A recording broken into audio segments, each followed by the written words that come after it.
స్వతంత్ర భక్తి ప్రేక్షకులకు నమస్కారం. నారాయణం నమస్కృత్యం నరం చైవ నరోత్తమం దేవి సరస్వతిం వ్యాసం తతో జయమధీరయేత్. సో మహాభారత కథలు చెప్పుకుందాం.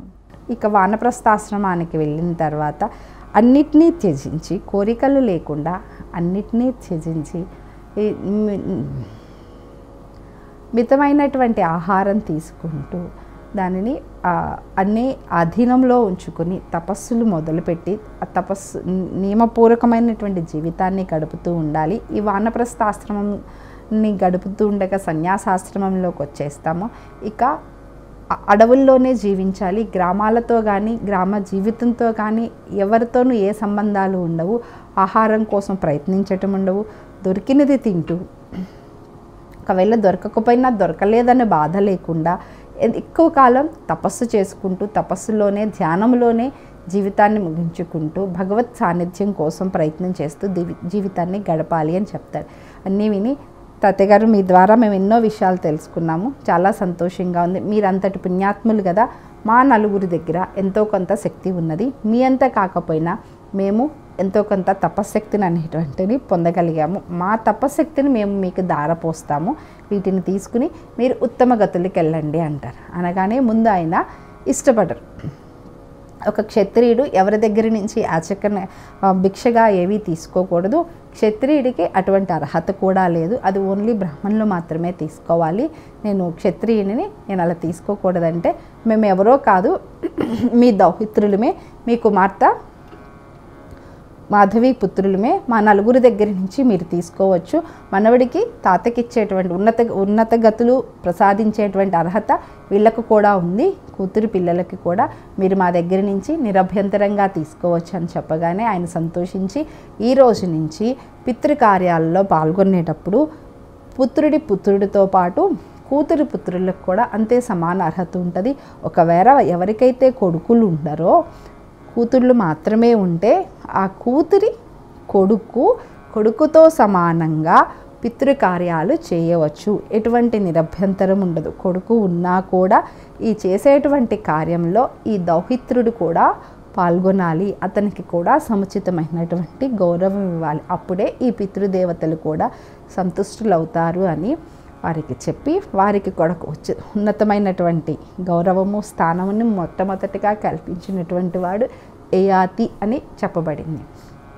ఇంకా అలా చెప్తూ అప్పుడు ఇంకొక మాట కూడా అంటాడు, కొడుకు పున్నామ నరకాల నుంచి మాత్రమే రక్షిస్తాడు, కానీ కుమార్తె 2 వంశాలను ఉద్ధరిస్తుంది అనేదానికి మంచి ఉదాహరణ నేను వివాహం చేసేటప్పుడు కన్యాదానం చేయటం వల్ల ఒక రకమైనటువంటి పుణ్యం వస్తే, ఈ విధంగా కూతురి కొడుకులు నాకు ఉన్నతగతులను ప్రసాదించి వారి తపశ్శక్తిని నాకు దానం చేసి నాకు ఉన్నతగతులను ప్రసాదిస్తున్నారు. నా వంశాన్ని కూడా మీరు ఉద్ధరించారు. అందుకే కుమార్తె ఉంటే 2 వంశాలు, అటు పుట్టిల్లు అత్తగారిల్లు 2 వంశాలని ఉద్ధరిస్తారు అనేది దానికి చక్కని ఉదాహరణ నా కుమార్తె పిల్లల దౌహిత్రులైనటువంటి మీరే. కుమారుడికి ఎంతటువంటి సముచిత స్థానం ఉందో అంతే సముచిత స్థానం కుమార్తెకు కూడా ఇవ్వాలి. ఇద్దరూ సమానమే, ఒకరు ఎక్కువ ఒకరు తక్కువ కాదు. ఇద్దరు వంశాభివృద్ధికి పున్నామ నరకాల నుంచి రక్షించడానికి సహాయపడేటువంటి వాళ్ళే. సంతానంలో సంతానంగా చూడాలి, కానీ మగ ఆడ అనేటువంటి భేదాలను చూడవద్దు. నేను ఇద్దరి ద్వారా కావలసినటువంటి పుణ్యాన్ని, అన్ని లోకాలని, అన్ని గతులని పొందాను. సో నా అదృష్టమే అదృష్టము.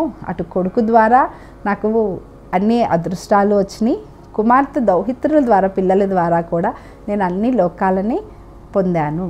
ఇంతటి మంచి అవకాశాన్ని నాకే దక్కిందేమో అని ఆయన సంతోషిస్తూ ఎప్పుడైతే వీళ్ళు వాళ్ళ తపశ్శక్తిని దానం చేస్తారో అదే సమయంలో ఆకాశంలో నుంచి 5 గుర్రాలతో ఉన్నటువంటి రథం వస్తుంది. ఆ రథాన్ని ఎక్కి తన మనవళ్ళు ఇచ్చినటువంటి తపశ్శక్తితో మరలా ఉన్నత లోకానికి వెళ్తాడు. ఇలా సజ్జన సాంగత్యం ద్వారా, అది కూడా తన దౌహిత్రుల ద్వారా ఉన్నత లోకాలని పొందాడు. ఈరోజు మనం చెప్పుకున్నటువంటి ఈ విషయాల ద్వారా 3 విషయాలు అయితే చాలా బాగా తెలుస్తున్నాయి కదా. మాట్లాడేటప్పుడు ఎలా మాట్లాడాలి, కోపాన్ని ఎలా అధీనంలో ఉంచుకోవాలి, ధర్మం ప్రకారం ఎలా నడుచుకోవాలి, ఈ యయాతి దేవయాని శర్మిష్ఠ వీళ్ళ ద్వారా మనకు చెప్తున్నటువంటి వాళ్ళ ముగ్గురు మనకి ఇస్తున్నటువంటి సందేశం అయితే ఇది. తొందరపడి ఒక మాట జారవద్దు, తూలనాడద్దు, కోపంతో ఏది పడితే అది మాట్లాడవద్దు. శర్మిష్ఠ కోపంతో మాట్లాడి దాసిగా అయింది. దేవయాని కోరిక కోరేటప్పుడు ఆలోచించకుండా జీవితాంతం నేను అత్తగారింటికి వెళ్ళినా కూడా తను కూడా తనలాంటి ఒక ఆడపిల్లే, తనకు కూడా కోరికలు ఉంటాయి, వివాహం చేసుకోవాలని ఉంటుంది అన్న ఆలోచనని మర్చిపోయి తనతో తెచ్చుకుని తనకి తనే ఇబ్బందిని తెచ్చుకుంది. కోపంలో ఏం అడుగుతున్నాను అనేది ఆలోచించకుండా తనకి తనే ఇబ్బందిని తెచ్చిపెట్టుకుంది. అలాగే యయాతి మహారాజు కూడా ఒక రకంగా అదంతా శర్మిష్ఠ చెప్పింది ధర్మసమ్మతమే అయినా అబద్ధం అనేది ఎప్పటికైనా అబద్ధమే. మన న్యాయ ధర్మశాస్త్రాల్లో కొన్ని విషయాలకి అది మాట్లాడిన అబద్ధం కాదు అని అన్న అబద్ధమే అవుతుంది కదా.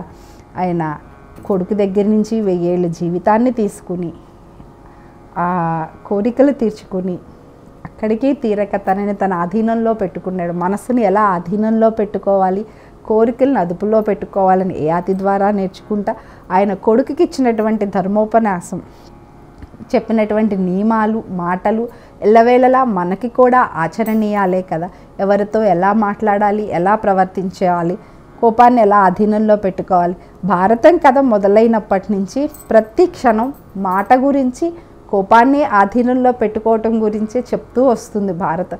అంటే ఎప్పుడైతే కోపం, అసూయ, ఈర్ష ఇవి మన ఆధీనంలో ఉండవో మనకి ఎంత ఇబ్బందులు కలుగుతాయో ప్రతి పాత్ర ద్వారా, ప్రతి కథ ద్వారా మనకు తెలియచేస్తూ మనల్ని సన్మార్గంలో నడిపించడానికి వ్యాస మహర్షి చేసినటువంటి ప్రయత్నం ఇది.